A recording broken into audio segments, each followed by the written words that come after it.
নমস্কাৰ দিব ওলাইছো এই মুহূৰ্তৰ এক গুৰুত্বপূৰ্ণ খবৰ। চৰকাৰ গঠনৰ পূৰ্বে জটিলতা বাঢ়িছে বিজেপিৰ। যিকোনো মুহূৰ্ততে পাভলতি মাৰিব নেকি নীতিশ চন্দ্ৰ বাবুৱে।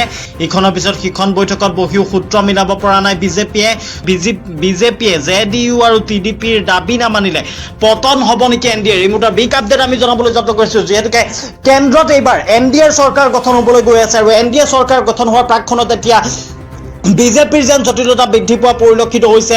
যিকোনো মুহূৰ্ততেই পাভলুটি মাৰিব পাৰে নেকি চন্দ্ৰবাবু নাইডু তথা নীতিশ কুমাৰে, কিয়নো যিহেতুকে তেখেতসকলে যিকেইটা দাবী কৰিছে সেই দাবী যদি পূৰণ কৰিব নোৱাৰে বিজেপিয়ে, তেতিয়াহ'লে হয়তো পাভলুটি মৰাৰ পূৰ্ণ সম্ভাৱনা আছে। আৰু কি দাবী কৰিছে সেয়া এই মুহূৰ্তত জনাবলৈ যত্ন কৰি আছোঁ। জেডিইউ আৰু টিডিপিয়ে বিচাৰিছে মন্ত্ৰীসভাৰ কেইবাটাও গুৰুত্বপূৰ্ণ পদ।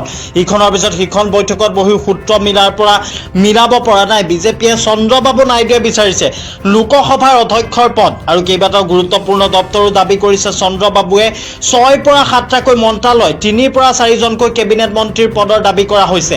আৰু বিত্ত, শিক্ষা, পথ পৰিবহণ মন্ত্ৰালয় বিচাৰিছে চন্দ্ৰবাবু নাইডুৱে। গ্ৰামীণ বিকাশ, জলশক্তি, স্বাস্থ্য মন্ত্ৰালয় চন্দ্ৰবাবু নাইডুৰ। আৰু ইফালে জেডিইউৱে বিচাৰিছে ৰেলপথ, পৰিবহণ আৰু কৃষি মন্ত্ৰালয়। চন্দ্ৰবাবুৰ টিডিপিয়েও দাবী কৰিছে ৰেল মন্ত্ৰালয়। আৰু বিজেপিয়ে জেডিইউ টিডিপিৰ দাবী নামানিলে পতন হ'ব এনডিএৰ।